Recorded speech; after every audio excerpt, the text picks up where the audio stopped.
Hi all, this is Anjali and welcome to my channel. So आज हम करेंगे logical operators in Python. So Python जब आप करते हो और आपको कंडीशंस बनानी होती हैं तो हम यूज़ करते हैं रिलेशनल ऑपरेटर्स, जो कि हमने लास्ट लेक्चर में किया था. सो लास्ट लेक्चर में हमने देखा था कि कैसे greater than, less than, greater than, equal to ये सारे ऑपरेटर्स यूज़ करके हम कंडीशंस चेक कर सकते हैं, राइट? पर कभी कभी क्या होता है कि हमें दो कंडीशंस को ज्वाइन करना पड़ जाता है.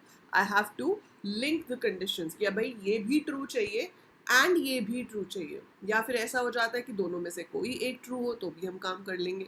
सो जब आपको ऐसी ज़रूरत पड़ती है तो यूज़ होते हैं लॉजिकल ऑपरेटर्स. तीन लॉजिकल ऑपरेटर्स हमारे पास होते हैं, नॉट एंड और. प्रेसिडेंस वाइज ये रिलेशनल ऑपरेटर्स के बाद काम करते हैं. तो जब आपके रिलेशनल ऑपरेटर काम कर चुके होते हैं उसके बाद काम करते हैं लॉजिकल ऑपरेटर्स. तो ज़रा देखते हैं कि इनका एक्चुअली पर्पस है क्या. से बड़ा है, yes, 9 is greater than 7, so it is giving you true. लेकिन अगर मैं इसके आगे नॉट लगा देती हूँ तो ये मुझे अब क्या देगा, फॉल्स. सो नॉट का क्या काम है कि अगर किसी भी कंडीशन का रिजल्ट ट्रू आ रहा है तो उसे फॉल्स बना दे, अगर फॉल्स आ रहा है तो उसे ट्रू बना दे. So it just changes the result. True को फॉल्स कर देता है, फॉल्स को ट्रू कर देता है. That is the purpose of your not. ठीक है, सो वो आपके नॉट का पर्पस है. So print not 9 greater than 7. If it is true it will be changing it to false. If it is false, it will change it to true. Simple. अब आप कहोगे कि इसकी ज़रूरत कहाँ पे पड़ेगी. अब देखो, ज़रूरत तो आपको बहुत ऐसा नहीं है कि यूज़ करना ही पड़े, बट जैसे मैं कहती हूँ कि एज 60 से ज़्यादा नहीं होनी चाहिए, है ना. सो एज 60 से ज़्यादा नहीं होनी चाहिए तो आप एज ग्रेटर देन 60 की जगह पे लिख सकते हो नॉट एज ग्रेटर देन 60, है ना. तो वो पढ़ने में थोड़ा ज़्यादा मीनिंगफुल लगता है. चाहूँ तो मैं उसको age less than equal to 60 भी कर सकती हूँ, एक ही बात होगी, है ना. तो अगर आप यहाँ पर एक एज लेते हो यूज़र से और आपको चेक करना है एंटर एज, ठीक है, आपको चेक करना है कि वो पर्सन सीनियर सिटीजन है या नहीं. तो मैंने चेक किया, इफ़ एज, ठीक है, इज़ नॉट लेस देन 60 तो वो सीनियर सिटीजन है. तो आप उसको कैसे लिख सकते हो, if not age less than 60. अगर ऐसा है तो प्रिंट सीनियर सिटीजन.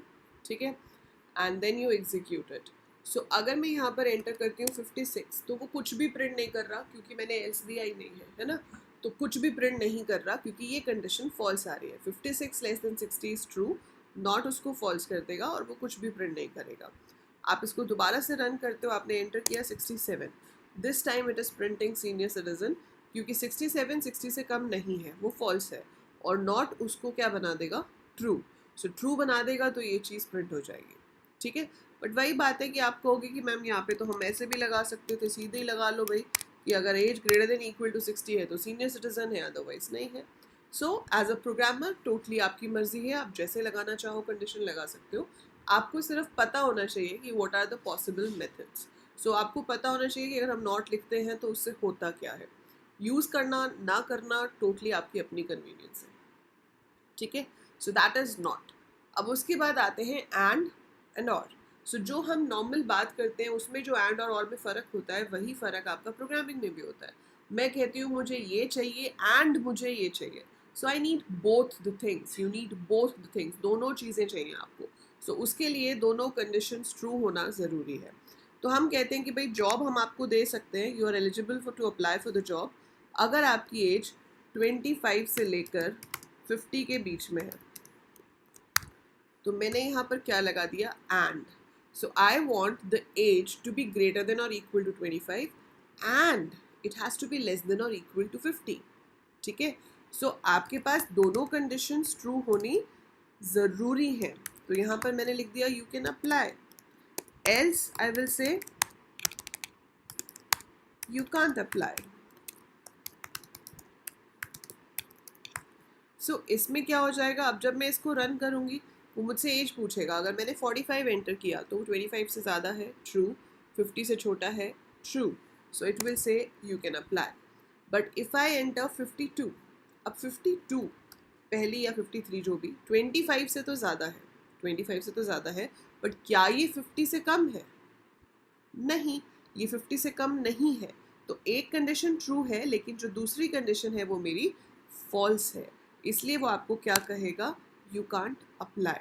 तो एंड का मतलब क्या होता है कि both conditions must be true, दोनों कंडीशंस जो हैं हमारी ट्रू होनी चाहिए, अदरवाइज वो काम नहीं करेगा, मतलब वो फॉल्स देगा।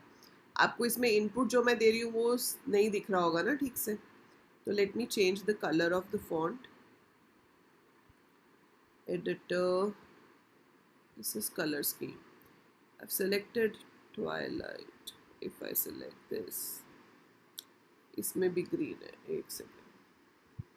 But anyhow you have understood, ठीक है? So you have understood कि किस तरह से काम करता है। सब में इनपुट ग्रीन ही आ रहा है, कोई सा भी ले लो।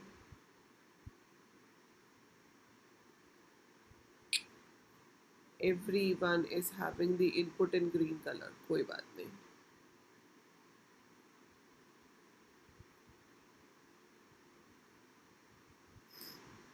ठीक है, so it is doing the same way.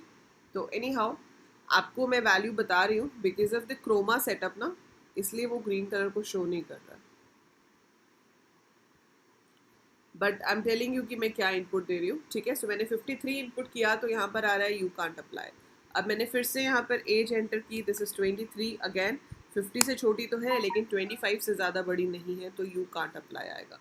अगर मैंने 25 दे दिया then also it will be true, क्योंकि 25 greater than equal to 25 true है और 50 से छोटा भी है, so you can apply. So and का मतलब होता है कि both conditions must be true. लेकिन अगर आप इसके अंदर देते हो और का मतलब है ये तो हमेशा ही ट्रू हो जाएगा। क्यों? इससे इस कंडीशन का कोई मतलब ही नहीं बचा। 25 पे भी ट्रू देगा, 12 पे भी ट्रू देगा, 92 पे भी ट्रू देगा, क्योंकि या तो वैल्यू 25 से बड़ी होगी या 50 से छोटी होगी, कोई ना कोई एक तो ट्रू हो ही जाएगी। तो यहाँ पर हमें और नहीं लगाना चाहिए, दैट्स अ रॉन्ग डिसीजन। सो यहाँ पर एंड होना चाहिए। और हम कहाँ लगाते हैं, जैसे मैंने आपके साइंस और मैथ्स के मार्क्स इनपुट किए, ठीक है, अभी आपका 10th का रिजल्ट आएगा और आपके स्कूल वालों ने रिस्ट्रिक्शन लगा दी कि भाई अगर तो बच्चे के साइंस या मैथ्स में 90 से ज़्यादा है तो ही हम PCM देंगे, नहीं तो हम PCM नहीं देंगे। काफ़ी स्कूल्स में ऐसी कंडीशंस होती है। तो अगर आपके 10th में या तो मैथ्स में 90 से ज़्यादा मार्क्स हो या आपके साइंस में 90 से ज़्यादा मार्क्स हो, then we will give you admission in PCM, otherwise not. तो आप उसको कैसे बनाओगे? आपने यहाँ पे मैथ्स के मार्क्स पूछ लिए, enter marks in maths. Similar way, you have asked for input, enter marks in science, ठीक है। और यहाँ पर मैंने चेक कर लिया कि मैथ में 90 से ज़्यादा या इक्वल होने चाहिए। अगर मैं एंड लगाती हूँ उसका मतलब है कि मुझे दोनों सब्जेक्ट्स में ही 90 से ज़्यादा चाहिए, ठीक है। सो you can apply for PCM, can't apply for PCM, ठीक है।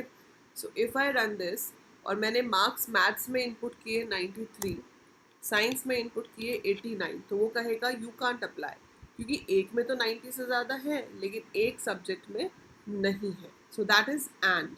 लेकिन आप कहते हो कि भाई दोनों में से किसी में भी आ जाए तो चलेगा, सो उसके लिए हमें इसको चेंज करके और करना पड़ेगा। So I have to make it or. अब मैं अगर रन करती हूँ और मैं मार्क्स मैथ्स के इनपुट करती हूँ, मान लो 97, और साइंस के एंटर करती हूँ 87, तो वो कहेगा you can apply for PCM। वो सिर्फ यू कांट अप्लाई तब कहेगा जब दोनों ही सब्जेक्ट्स के मार्क्स आपके 90 से कम होंगे। So when both the subjects are having less than 90, then only you will be getting false. तो ये जो हम कर रहे हैं यहाँ पे एंड और इसको आप एक छोटे से टेबल की हेल्प से याद रख सकते हो। वो टेबल ये कहता है कि भाई अगर हमारे पास दो कंडीशंस हैं, I have condition 1, I have condition 2, possibility है कि ये फॉल्स हो ये भी फॉल्स हो, पॉसिबिलिटी है ये फॉल्स हो ये ट्रू हो, ये ट्रू हो ये फॉल्स हो, या फिर ये दोनों ही ट्रू हो। तो अगर तो आप लगाते हो बीच में एंड, तो दोनों के में से एक भी फॉल्स हो गई तो पूरा रिजल्ट फॉल्स हो जाता है। ट्रू सिर्फ तब आता है जब दोनों ही कंडीशंस ट्रू हो, और अगर हम लगाते हैं और, तो फॉल्स सिर्फ तब आता है जब दोनों ही फॉल्स हो, otherwise it will be giving true. So otherwise वो आपको ट्रू देगा। Clear? So that is how it works. So ये हैं आपके लॉजिकल ऑपरेटर्स। आपको एग्जाम में ऐसे क्वेश्चन भी आ सकते हैं जहाँ पर आपको दे दिया जाता है कि बताओ 7 greater than 5 and 9 minus 2 less than 6। अब आंसर बताओ, इवैल्यूएट करो इसे। तो जैसे अरिथमेटिक एक्सप्रेशंस के इवैल्यूएट करने के क्वेश्चन आते हैं, वैसे ही आपको रिलेशनल और लॉजिकल ऑपरेटर के ऊपर बेस भी इवैल्यूएशन क्वेश्चंस आ जाते हैं। जैसे ये हो जाएगा true, 9 minus 2 is 7, 7 less than 6 is false. So true and false. True and false will be false. तो इसका आंसर क्या आएगा? False. तो इस तरह के क्वेश्चंस भी आते हैं। Now I'll be uploading the next video जिसमें हम ऑपरेटर्स पहले ख़त्म करेंगे, असाइनमेंट ऑपरेटर्स बताऊंगी आपको, बिटवाइज ऑपरेटर्स बताऊंगी, और उसके बाद I upload practice questions on जितना हमने अभी तक किया है।